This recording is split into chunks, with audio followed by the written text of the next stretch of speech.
World test চ্যাম্পিয়নশিপের point টেবিলে বাংলাদেশ আমরা এখন আছি ৪ নম্বরে। অস্ট্রেলিয়ার বিপক্ষে এই জয়ের আগেও ৪ নম্বরে ছিলাম। জয়ের পরে ৪ নম্বরে অবস্থানটা আরও সুসংহত করেছি।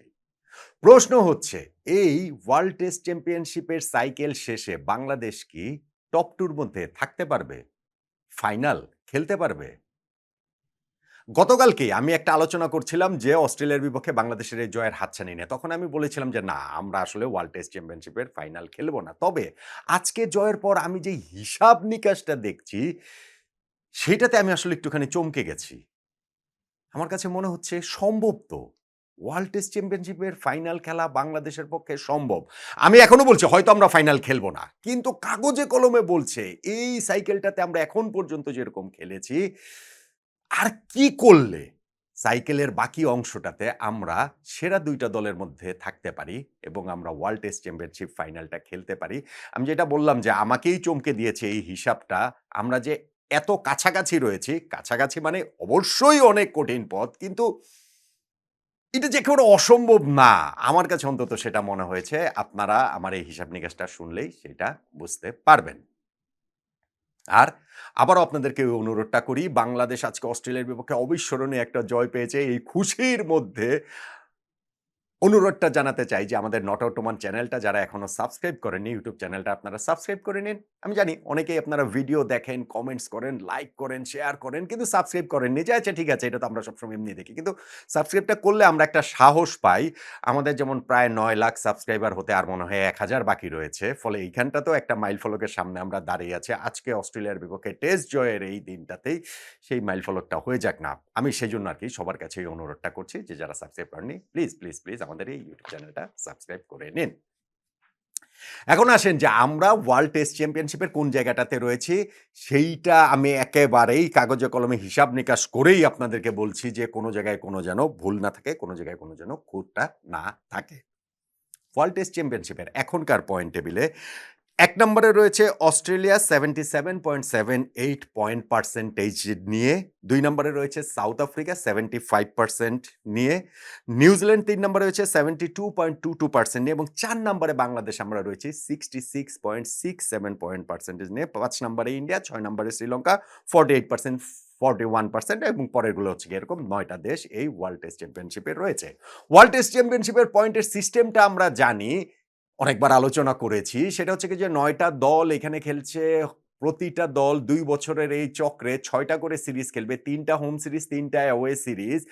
সিরিজে কয়টা করে ম্যাচ হবে সেটা নির্দিষ্ট থাকে না। ২ টা সর্বনিম্ন, সর্বোচ্চ ৫ টা হতে পারে এবং প্রতিটা টেস্ট ম্যাচ জয়ের জন্য ১২ পয়েন্ট, টাই হলে সেটা ৬ পয়েন্ট এবং ড্র হলে ৪ পয়েন্ট করে প্রত্যেকটা দল পাবে। হারিয়ে যাওয়ার জন্য তার কোনো পয়েন্ট পাবে না। তবে পয়েন্টের ভিত্তিতে পয়েন্ট টেবিলে অবস্থানটা নির্ধারিত হবে না। সেইটা নির্ধারিত হবে যে কত পয়েন্টের মধ্যে কত পয়েন্ট পেল, পয়েন্ট পার্সেন্টেজ অ্যাচিভ করল কতটুকু তার ভিত্তিতে। যেমন বাংলাদেশ এখন পর্যন্ত এই সাইকেলে ৫ টা টেস্ট ম্যাচ আমরা খেলেছি। ১২ পয়েন্ট করে সর্বোচ্চ পেতে পারতাম প্রতিটা ম্যাচে। ৫ বারং ৬০ পয়েন্টের জন্য আমরা খেলেছি। তার মধ্যে আমরা ৪০ পয়েন্ট পেয়েছি। তার মানে ৬০ পয়েন্টে ৪০ পয়েন্ট হচ্ছে 66.67%। এটাই হচ্ছে গিয়ে আমাদের অ্যাচিভমেন্ট এবং সেই হিসাবটাতেই আমরা পয়েন্ট টেবিলে ৪ নম্বরে রয়েছি। এই সাইকেল শেষে যেই ২ টা দল এই পয়েন্ট পার্সেন্টেজের হিসাবে সবচেয়ে উপরে থাকবে তারাই ফাইনাল খেলবে। হিসাবটা হচ্ছে গিয়ে এইরকম। এখন দেখেন বাংলাদেশের উন্নতির ধারাটা কি? ২০১৯-২০২১ এ যে ১ম ওয়ার্ল্ড টেস্ট চ্যাম্পিয়নশিপটা হয়েছিল সেইটা তো ওই যে করোনার কারণে ইন্টারাপ্টেড, অল্প কিছু ম্যাচ খেলার পরই তা আর হয়নি। সেইখানটাতেও আমরা ৭ টা ম্যাচ খেলেছিলাম, ৬ টা হেরেছিলাম, ১ টা ড্র করেছিলাম শ্রীলঙ্কার সঙ্গে। আমরা ৯ দলের মধ্যে ৯ নম্বরে থেকে শেষ করেছি। ২১-২৩ এর সাইকেল এবং ২৩-২৫ এর ওই ২ টা সাইকেল পূর্ণ হয়েছে এবং সেইখানটাতে ২১-২৩ এ আমরা ৯ দলের মধ্যে আবারও ৯ নম্বরেই ছিলাম। তবে ১২ ম্যাচের মধ্যে আমরা ১ টা ড্র শ্রীলঙ্কার সঙ্গে এবং ১ টা জয় নিউজিল্যান্ডের বিপক্ষে মাউন্ট মঙ্গানুইতে সেইটা আমরা পেয়েছিলাম।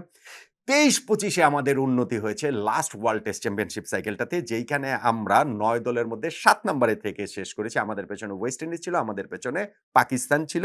আমরা ১২ ম্যাচের মধ্যে ৪ টা ম্যাচ জিতেছি। নিউজিল্যান্ডের বিপক্ষে হোমে জিতেছি, পাকিস্তানের বিপক্ষে ২ টা অ্যাওয়েতে যেয়ে রাওয়ালপিন্ডিতে জিতেছি এবং ওয়েস্ট ইন্ডিজের বিপক্ষেও আরও একটা ম্যাচ আমরা জিতেছি।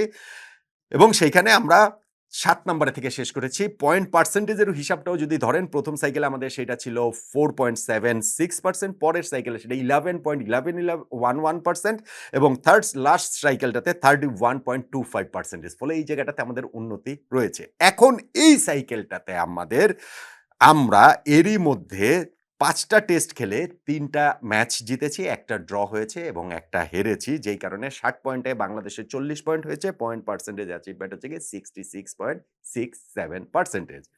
টেস্ট চ্যাম্পিয়নশিপের এই সাইকেলটাতে আমরা শ্রীলঙ্কার সঙ্গে প্রথম শুরু করেছি, যেইখানে শ্রীলঙ্কার কাছে আমরা ১ টা টেস্ট হেরেছি এবং ১ টা ড্র করেছি। পাকিস্তানের সঙ্গে ২ টেস্ট ঘরের মাটিতে কিছুদিন আগে আমরা ২ টা টেস্টই জিতেছি এবং এই যে অস্ট্রেলিয়ার বিপক্ষে ১ টা টেস্ট খেলে ১ টা টেস্ট আমরা জিতলাম। শ্রীলঙ্কা ২, পাকিস্তান ২, অস্ট্রেলিয়া ১। এই ৫ টেস্টের মধ্যে আমরা ৩ টা টেস্ট জিতেছি, ১ টা টেস্ট ড্র হয়েছে। ৩ জয়ের জন্য ৩ বারং ৩৬ পয়েন্ট এবং ১ টা ড্রয়ের জন্য ৪ পয়েন্ট, ৩৬ যোগ ৪ ৪০ পয়েন্ট। ৬০ পয়েন্টের মধ্যে ৪০ পয়েন্ট পেয়েছি। সেই হিসাবে 66.67% আমাদের পয়েন্ট অ্যাচিভমেন্ট। সেই হিসাবে আমরা ৪ নম্বরে আছি। এইটা মোটামুটি বললাম যে এইবারে কি অবস্থা, বা আমরা ৩ টা সাইকেল ধরে এই ৪র্থ সাইকেলে এসে কিভাবে উন্নতির ধারায় রয়েছে। ইনফ্যাক্ট গত সাইকেলেও কিন্তু আমরা একটা সময় ৪ নাম্বারে ছিলাম। ফাইনালি গিয়ে আমরা ৭ নাম্বারে সেটেল করেছি বা শেষ করেছি। এইবার কি আসলে ফাইনাল খেলতে হলে আমাদের কত পয়েন্ট লাগবে? আমাদের যে বাকি আর কয়টা সিরিজ রয়েছে, সেই সিরিজে কাদের বিপক্ষে ম্যাচ রয়েছে এবং সেইখানটাতে আমাদের কত পয়েন্ট লাগবে, কয়টা জয় লাগবে, কয়টা ড্র লাগবে, সেইটাই তো আপনাদেরকে আলোচনা করব এবং সেইখানটাতেই বলছি যে আমি নিজেও কিছুটা চমকে গিয়েছি। বাংলাদেশ এই যে আপনি যদি হচ্ছে গিয়ে এখন ফাইনালের ওঠার হিসাবটা যদি আমি আগে একটু বলি যে ফাইনালে উঠতে হলে তাহলে কত পয়েন্ট পার্সেন্টেজটা লাগবে। ২০১৯, ২০২১ এর ওইটা তো corona interrupted season world test চ্যাম্পিয়নশিপের। সো ওইটার হিসাবটা আমরা বাদ দেই। ২০২১-২৩ এবং ২০২৩-২৫ এর সর্বশেষ যে ২ টা আসর হয়েছে, সেইখানটাতে টপ টিমগুলার অবস্থান আসলে কি? ২০২১-২৩ এ পয়েন্ট টেবিলে ১ নম্বরে ছিল অস্ট্রেলিয়া, 66.67% ছিল। ২ নম্বরে ছিল ইন্ডিয়া, 58.80%। এই ২ টা দল ফাইনাল খেলেছে। থার্ড যে ছিল সাউথ আফ্রিকা, তাদের ছিল 55.56%। অর্থাৎ সেকেন্ড যে ইন্ডিয়া, তারা কিন্তু 58.80% নিয়ে তারা ফাইনাল খেলেছে। ২০২৩-২৫ এর সাইকেলটাতে সাউথ আফ্রিকা ১ নম্বরে ছিল 69.44% নিয়ে, অস্ট্রেলিয়া সেকেন্ডে ছিল 67.54% নিয়ে। সাউথ আফ্রিকা ভার্সেস অস্ট্রেলিয়া তারা ফাইনাল খেলেছে। ৩ নম্বরে ছিল যে ভারত, তাদের পয়েন্ট পার্সেন্টেজ ছিল 50%। অর্থাৎ আমি ৩ নাম্বারটা কেন ২ টার ক্ষেত্রেই বলছি, প্রথম ২১-২৩ এর সাইকেলটাতে ৩ নম্বরে যে সাউথ আফ্রিকা ছিল 55.56%, তার মানে কোনো একটা দলের যদি 56% এই পয়েন্ট অ্যাচিভমেন্টটা হতো, পার্সেন্টেজটা, তাহলেই তারা টপ 2 র মধ্যে থাকতো। ভারত এখানে 58 হয়েছে, 56 হলেই যথেষ্ট ছিল।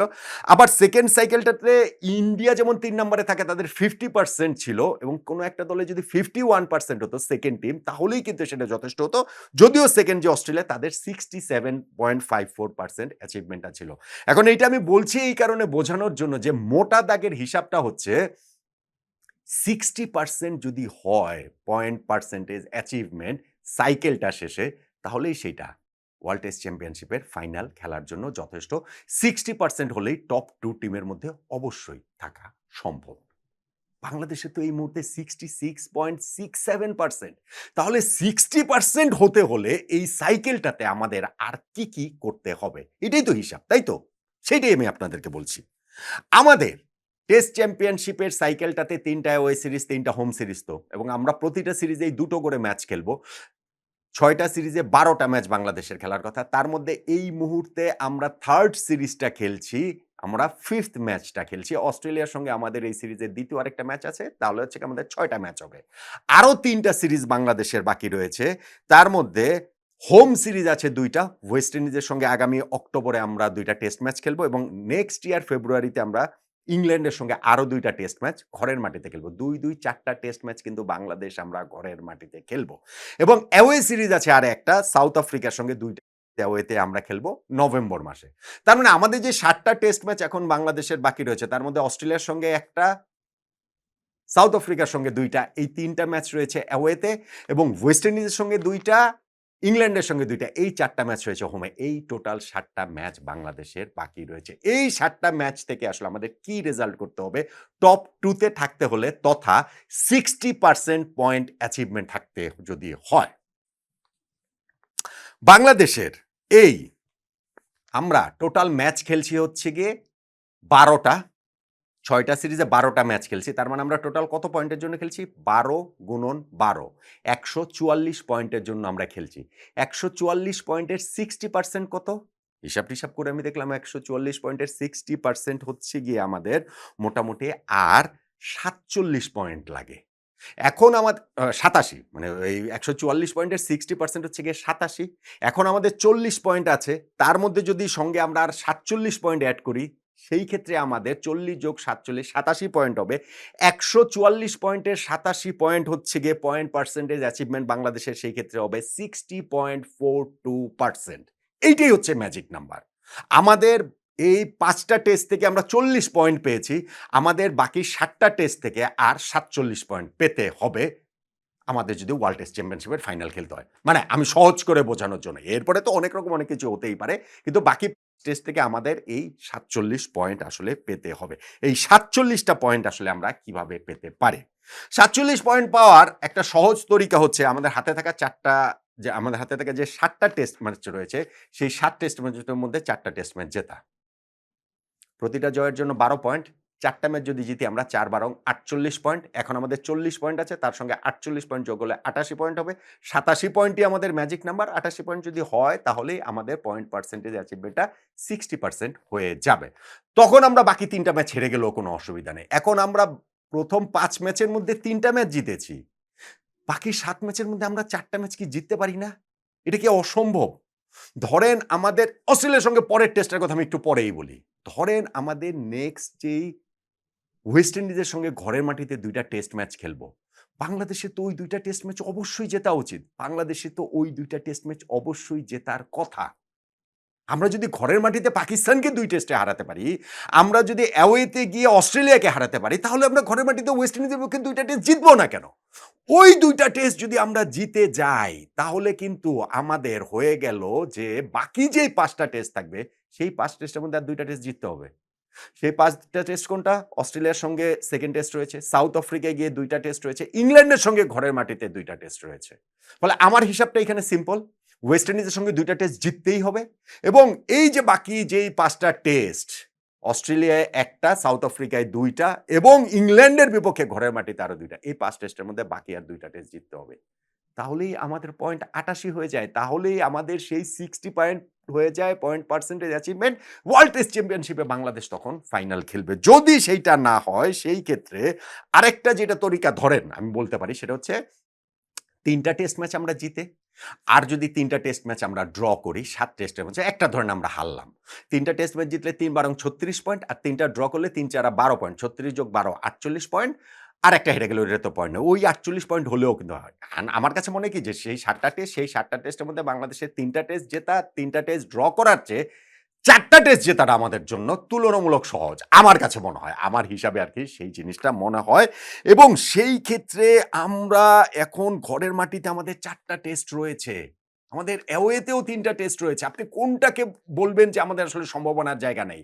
আমাদের ঘরের মাটির টেস্টে সার্টেনলি আমরা একটা সুবিধাজনক অবস্থানে থাকবো। দেন এগেইন গত যেই টেস্ট চ্যাম্পিয়নশিপের সাইকেলটাতে আমরা ৪ টা ম্যাচ জিতেছিলাম তার মধ্যে ৩ টা আমরা অ্যাওয়েতে জিতেছিলাম। পাকিস্তানে ২ টা, ওয়েস্ট ইন্ডিজে ১ টা। একটা মাত্র আমরা হোমে জিতেছিলাম নিউজিল্যান্ডের বিপক্ষে। ফলে অ্যাওয়েতেও বাংলাদেশের সম্ভাবনাটা কিন্তু উড়িয়ে দেওয়ার কোনো উপায় আমি আসলে এই মুহূর্তে দেখছি না। আমি জানি যে এইখানটা শেষ পর্যন্ত গিয়ে আমি আবারও বলছি যে আমরা হয়তো ওয়ার্ল্ড টেস্ট চ্যাম্পিয়নশিপ ফাইনাল খেলবো না।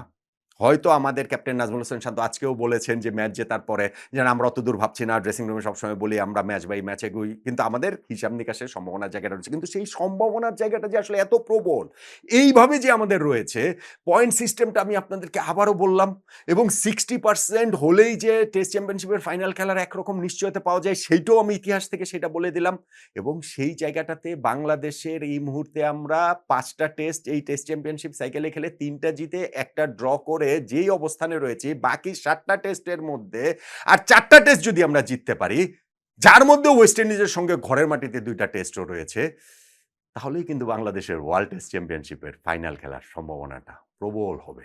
তুমুলভাবে উজ্জ্বল হবে। যতটা মনে হয়েছিল যে আমাদের কোনো সম্ভাবনাই নেই ওয়ার্ল্ড টেস্ট চ্যাম্পিয়নশিপ ফাইনাল খেলার। কিন্তু এখন তো দেখছি সেই সম্ভাবনা আছে, ভালোভাবেই আছে।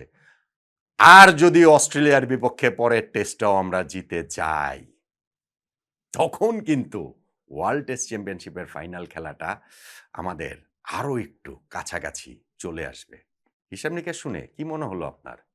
খেলতে পারবে বাংলাদেশ বিশ্ব টেস্ট চ্যাম্পিয়নশিপের ফাইনালে? চান্স তো অন্ততপক্ষে আছে। মানে শুধু কাগজে কলমের চান্স না, বাস্তবিক অর্থেও সুযোগ যে অন্ততপক্ষে বাংলাদেশের সেটা রয়েছে, এটুকু তো আপনি স্বীকার করবেন নাকি?